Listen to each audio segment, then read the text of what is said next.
पंढरीच्या पांडुरंगाला नतमस्तक होऊन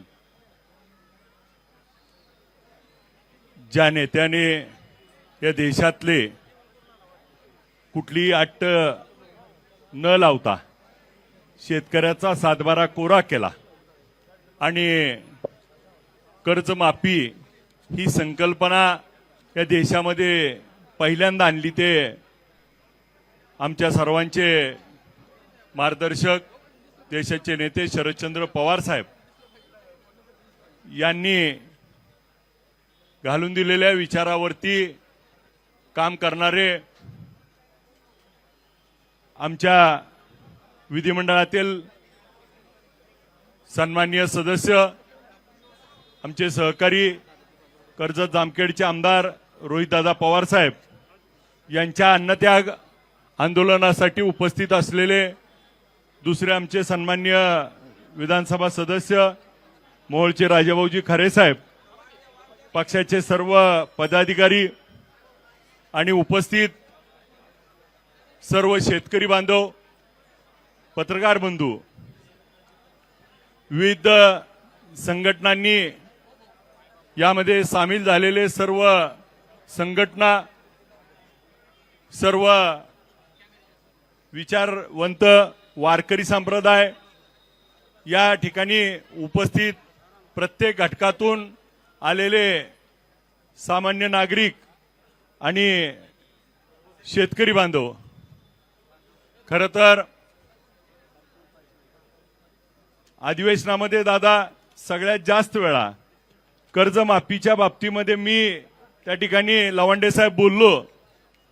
आज दादांनी ज्या पद्धतीनं काही मागण्या मांडल्यात, ह्या कर्जमाफीमध्ये 2019च्या ज्यांना लाभ मिळालाय त्याला लाभ मिळणार नाही आणि मग 2019चीच परिस्थिती 2026 मध्ये राहिली आहे का हो? मग 2019ला ज्यावेळेस कर्जमाफी मिळाली त्यावेळेसची परिस्थिती वेगळी होती, त्यावेळेसचं सरकार वेगळं होतं आणि आज ज्यावेळेस कर्जमाफीचं आपण आश्वासन देऊन त्या ठिकाणी सत्तेमध्ये आलाय, त्यामुळं ते आश्वासन तुम्ही 2024लाच पाळणं आवश्यक होतं. परंतु 2 वर्ष काढली आणि मग दुसऱ्या बाजूला मात्र आता इतक्या नियम अटी शिथे त्या ठिकाणी लावल्यात की त्या ठिकाणी प्रत्यक्षात कर्जमाफी मिळणार हा त्या ठिकाणी SIT लावून संशोधन करण्याचा विषय होऊ शकतो इतका. कारण आपण जर बघितलं तर दादा मी आपल्याला एक उदाहरण सांगतो. सोलापूर जिल्ह्यातील सोलापूर DCC बँकेमध्ये आमच्याकडे 1,25,000 लोकांना कर्ज दिलेलं आहे आणि 1,25,000 दिलेल्या कर्जामध्ये फक्त 28,000 कर्जदार त्या ठिकाणी पात्र आहेत. म्हणजे वरचे 1,00,000 कर्जदार त्या ठिकाणी कर्जमाफीत मिळणारच नाहीत. मग कर्जमाफी कसली? म्हणजे ही कर्जमाफी फक्त 25%ची आहे आणि गांगावा मात्र करायला लागलेत. सोलापूर DCC बँकेतली सामान्य लोकांची, मग नॅशनलाइज बँकेतला तर विषय वेगळा आहे. म्हणजे एक उदाहरणार्थ जर 1.25 लाख लोकात 28,000 लोकांना कर्जमाफी मिळणार आहे तर ही कर्जमाफी फसवी नाही का? आणि मग आपल्याला या निमित्तानं ही कर्जमाफी देत असताना मागे आपण बघितलं की त्या ठिकाणी नोटबंदी झाली, लाईनीत उभा राहिलो, कर्जमाफीला ऑनलाईन अर्ज भरून घेतले, त्या ठिकाणी लाडक्या बहिणींना KYC अर्ज भरून घेतले. आज देखील त्या ठिकाणी आपल्याला ह्याच्यात अर्ज करायचे, परत त्याचे निकष अटी आणि मग आपल्याला त्या ठिकाणी मिळताना मात्र खाली काही मिळणार नाही. 2019ची अट तर रद्द झाली पाहिजे. दादा माझी आपल्याला विनंती आहे की 2 लाखाची जी मर्यादा ठेवली आहे ती 2 लाखाची मर्यादा देखील त्या ठिकाणी 3 लाखापर्यंत असणं आवश्यक आहे. कारण 2 लाखाच्या त्याचं कारण असं आहे की 3 लाखापर्यंत आपल्याला कर्ज मर्यादा दिलेली आहे आणि मग 3 लाखापर्यंत कर्ज घेतलेल्या लोकांना 2 लाख कर्ज दिलं तर त्या ठिकाणी कर्जमाफी होत नाही. तर ती मर्यादा 2 लाखाची 3 लाख केली पाहिजे ही त्या ठिकाणी मागणी करावी. आणि त्याचबरोबर आज या अटी शर्तीमध्ये जे पैसे ज्यावेळेस कर्जमाफीतले 50,000 मिळणार आहेत किंवा 2 लाख, त्यानंतर ती कर्जमाफी झाल्यामुळे तो OTS मध्ये जाणार आहे आणि OTS मध्ये गेल्यावर परत कर्ज मिळायला अडचण निर्माण होती. तर त्याला ती ओटीएसची अट्ट नसावी आणि त्याला सिबिलवरती इफेक्ट नसावा, जेणेकरून परत त्याला कर्ज मिळत असताना अजून एक दादा त्याच्यामध्ये आपण बघितलं असेल तर काल महसूल मंत्री महोदयांनी सांगितलं की ज्याच्याकडे ट्रॅक्टर आहे त्याला कर्जमाफी नाही. मग ट्रॅक्टर असणाऱ्याला शेतकऱ्याला कर्जमाफी नाही. मग शेतकऱ्याला कर्जमाफी ट्रॅक्टर घ्यावे म्हणून त्या ठिकाणी आपण योजना दिली, ट्रॅक्टर घेतले आणि आज ट्रॅक्टरच थकीत आहेत, ट्रॅक्टरच अडचणीत आहेत हप्ते, आणि मग शेतकऱ्याला अडचणीत आणायला तो ट्रॅक्टर जबाबदार आहे आणि आता कर्जमाफी मिळायला पण ट्रॅक्टर नको. म्हणजे डबल सरकार त्या ठिकाणी भूमिका घेतंय. तर याच्यामध्ये मोठे शेतकरी आहेत ज्याचं 1-2 कोटी रुपये इन्कम टॅक्स भरतेत त्याला कर्जमाफी देऊ नका, आमचं त्याच्याबद्दल म्हणणं नाही. पण सामान्य जो शेतकरी फक्त शेतीवर अवलंबून आहे त्याला मात्र सगळी कर्जमाफी मिळाली पाहिजे, ही भूमिका घेतली पाहिजे.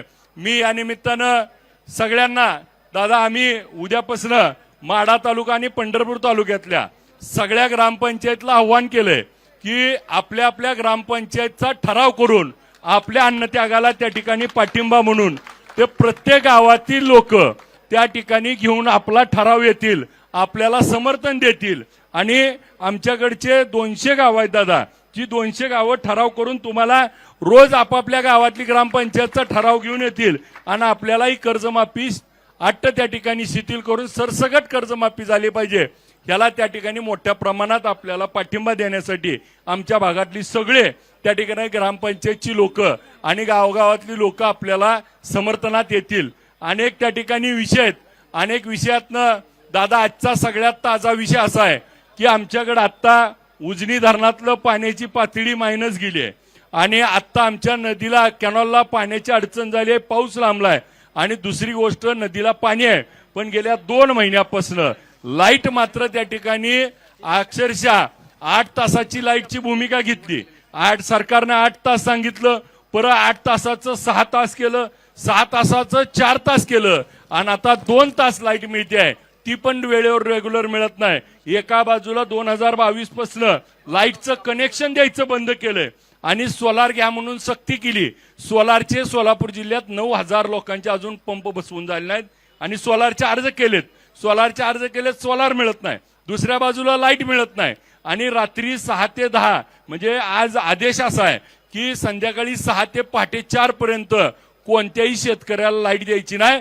का तर मोठ्या शहरात लाईटची गरज आहे, मोठ्या शहरातला माणूस एसीत बसला पाहिजे, मोठ्या शहरातल्या माणसाला गार लागलं पाहिजे आणि शेतकऱ्याला मात्र त्या ठिकाणी शेतीला लाईट नाही मिळाली पाहिजे. ही दुटप्पी सरकारची शहरीकरणाची जी भूमिका आहे, सरकार त्या ठिकाणी शहरातल्याच लोकांचा विचार करतंय आणि ग्रामीण शेतकऱ्याच्या बाबतीत मात्र अन्याय करतंय. आणि लाईटच्या बाबतीमध्ये सगळ्यात जास्त आज आमचा शेतकरी परेशान आहे. लाईटमुळं आज तोंडाला आलेली पिकं आज त्या ठिकाणी जात आहेत. आम्ही सातत्यानं दादा, मी आमदार असताना देखील आम्ही त्या ठिकाणी वीज मंडळावर मोर्चा काढला, आम्ही वीज मंडळाच्या अधिकाऱ्यांच्या बैठका घेतल्या, अक्षरशः अधिकारी हतबल झालेत. अधिकारी म्हणते जिथं 33 केव्हीची लाईटचं सबस्टेशन आहे तिथं आम्हाला 20 आणि 22 वरनं लाईट येते, तर आम्ही देऊ कसं? तुम्ही आम्हाला किती जरी बोलला तर आमच्या काय हातात नाही. आणि परिस्थिती त्या ठिकाणी हतबलतेची सरकार आणि अधिकाऱ्यांच्या आहे. लाईटच्या बाबतीमध्ये हा गांभीर्यानं विषय घेणं गरजेचं आहे. आज लाईटची मागणी इतकी वाढली आहे, दुसऱ्या बाजूला सोलार मिळत नाहीत आणि मग माझा शेतकऱ्याचं पीक उभं आता शेतात पाणी असताना त्या ठिकाणी जळायला लागलंय. ही गांभीर्याची गोष्ट आहे. माझी विनंती आहे दादा, या निमित्तानं रेग्युलर आपल्या ह्याच्यामध्ये सरकारकडनं 8 तास रेग्युलर आंदोलनामध्ये एक मागणी वाढवावी. कारण हा शेतकरी लाईट नाही म्हणून त्या ठिकाणी कर्जबाजारी होणार आहे, आज अडचणीत येणार आहे. तर त्याचं मूळ कारण असेल तर त्याला लाईट 8 तास दिली पाहिजे. हे देखील आपल्या मागणीमध्ये अन्नत्यागामध्ये घ्यावं, जेणेकरून शेतकऱ्याला रेग्युलर लाईट मिळाली तर शेतकरी कष्ट करेल. आणि आज दादा संध्याकाळी 6 ते 10 लाईट नाही, सकाळी 6 ते 10 नाही. का तर दूध काढायच्या मशीन चालवतात. मग आता दूध काढायची मशीन चालवली तर यांना प्रॉब्लेम आहे, परंतु मुंबई पुण्यात मोठ्या शहरात मात्र त्यांना काही चालतं. आमच्या शेतकऱ्याचं मात्र डोळ्यावर येतंय. तर या बाबतीमध्ये आम्हाला विजेचा मोठा प्रश्न आहे. सातत्यानं विधानसभेत देखील 8-10 वेळा याच्यावरती बोललो, त्या ठिकाणी आश्वासनं दिली, बोर्डीकर मॅडमने आश्वासन दिलं, त्याच्या बैठका झाल्या, परंतु सुधारणा मात्र काही होत नाही, लाईटच नाही, अशा पद्धतीची भूमिका सांगितली जाते. माझी आपल्याला या निमित्तानं विनंती आहे की अन्नत्याग करत असताना दादा हा कठीण प्रसंग आहे, इथं आलेले सगळेजण आम्ही तुमच्या सोबत आहोत, परंतु आपण आपल्या तब्येतीची काळजी घेऊन आपण जेवढं शक्य आहे तसं त्या ठिकाणी आराम देखील घेतला पाहिजे. नाहीतर एका बाजूला आपला उपाशी पोट आणि दुसऱ्या बाजूला आलेली लोक भेटत राहणार. त्यामुळे तुम्ही आराम घेतला तर त्या ठिकाणी आंदोलन हे शेवटच्या क्षणापर्यंत आपल्याला यशस्वी करण्यासाठी आपल्या तब्येतीची काळजी देखील घेणं आवश्यक आहे. त्यामुळे आपल्याला आमचा एक मित्रत्वाचा सल्ला आहे पंकज नाना की दादांनी स्वतःची काळजी घेतली पाहिजे. नाहीतर हे आंदोलन त्या ठिकाणी टिकलं तर त्या ठिकाणी नाहीतर आपल्याला त्या आंदोलनाकडे दुर्लक्ष करण्याचा प्रयत्न करतील, मोडून काढायचा प्रयत्न करतील. नाही पाणी त्याग नाहीच घे नाही म्हणू नका, नाहीतर अजून तुम्ही काहीतर वाढवू नका. आता हाय चाललेलं चालू द्या, विलास नाना चाललंय तसं चालू द्या. नाहीतर आज आपल्याला या निमित्तानं आज दुर्लक्ष होईल, आपल्यावर दबाव येईल, आपल्याला अनेक गोष्टी होतील. परंतु शेतकऱ्याचे पोरं म्हणून आम्हाला देखील आपण निवडून दिलं. आम्ही शेतकऱ्याच्या बाजूची भूमिका घेणारा कार्यकर्ता आहे. दादा सगळ्यात महत्वाचा आमच्या भागातला विषय असा आहे की द्राक्षाच्या शेतकऱ्याला काय झालंय तर 1 एकराला 6 लाखापेक्षा जास्त कर्ज काढावं लागते. का तर त्याचं 1 एकर होत नाही आणि मग तो 5 एकराला 25-30 लाख कर्ज काढलंय आणि दर वर्षी ही कर्जमाफी 1.5 लाखाची नाही तर 2 लाखाची येते आणि तो शेतकरी कधीच त्या ठिकाणी कर्जमाफीत बसत नाही. तर द्राक्ष या शेतकऱ्याला फळबागेसाठी ही विशेष त्या ठिकाणी पॅकेज दिलं पाहिजे आणि सगळी कर्जमाफी त्यांची झाली पाहिजे. कारण द्राक्षाचा शेतकरी सगळ्यात जास्त अडचणीत आहे. एकदा कोरोनात अडचणीत आला, त्या ठिकाणी मध्ये अतिवृष्टीत अडचणीत आला, अनेक वेळा द्राक्षाच्या शेतकऱ्याची वाट लागली आहे. द्राक्षाच्या शेतकऱ्यासाठी सगळी सरसगट कर्जमाफी केली पाहिजे, त्याला 2 लाखाची कॅप नसली पाहिजे. ही देखील अधिवेशनात आम्ही भूमिका मांडली आहे. उद्याच्या अधिवेशनात देखील आपण मांडूया. परंतु शेतकऱ्याच्या पाठीशी राहणारे आम्ही सगळे कार्यकर्ते आहे. कोण काय म्हणतंय आमच्याबद्दल तर दादा रोज बातम्या येत्या, पण बातम्यापेक्षा महत्वाचं आहे आम्ही आहोत शेतकऱ्याच्या बाजूनं. मी राष्ट्रवादी काँग्रेस शरदचंद्र पवार पक्षाचा आमदार आहे, मी त्या पक्षाचाच आहे. आणि उद्याच्या आपण अधिवेशनात जर बघितलं असेल सगळ्यात जास्त सरकारच्या विरोधात प्रश्न मीच विचारलेत आणि प्रत्येक विषयाला प्रत्येक प्रश्नाला त्या ठिकाणी सरकारच्या विरोधात बोलणारा मीच आहे. आणि या मागच्या निवडणुकीत देखील बघितलं असेल दीपक दादा सगळ्यात जास्त झरी टीका करणारा पण मीच होतो. परंतु काही गोष्टी आम्ही पण स्वाभिमानी माणसं आहे, पटलं तर पटलं नाही तर उडत गेलं अशातला आहे. त्यामुळे जिथपर्यंत पटतंय तिथपर्यंत आम्ही आहे. परंतु आमची विनंती आहे, शेतकरी आंदोलन आहे, शेतकऱ्याची आम्ही लेकरं आहे, शेतकऱ्याच्या पाठीशी आम्ही आहे. शेतकऱ्याचा कर्जमाफी सरसगट मिळेपर्यंत या सर्वांनी आंदोलनामध्ये सहभागी असलेले दादांच्या सोबतचे सर्व सहकारी यांचं सगळ्यांचं पंढरपूरला त्या ठिकाणी स्वागत करतो. माढा आणि पंढरपूर तालुक्यातल्या सगळ्या ग्रामपंचायती दादा आपल्याला त्या ठिकाणी कर्जमाफीच्या आपल्या आंदोलनाला पाठिंबा देण्यासाठी सगळे आपले ठराव घेऊन येतील आणि आपल्याला रोजच्या रोज त्या ठिकाणी पाठिंबा आमचा वाढता दिसेल. आपल्या या ताकदीला आम्ही देखील आपल्या सोबत आहोत एवढंच त्या ठिकाणी बोलतो. पंढरीचा पांडुरंग हा पाहतोय, पंढरीचा पांडुरंग हा शेतकऱ्याचा देव आहे, अन्नदाता आहे. त्या पांडुरंगाला त्या ठिकाणी नक्की या सरकारला सद्बुद्धी देईल आणि हा सरकारला त्या ठिकाणी तात्काळ हे निर्णय घेऊन रोहितदादाचं आंदोलन त्या ठिकाणी यशस्वी करण्यासाठी पंढरीचा पांडुरंग साथ देईल एवढी मी पांडुरंग चरणी प्रार्थना करतो. रामकृष्ण हरी.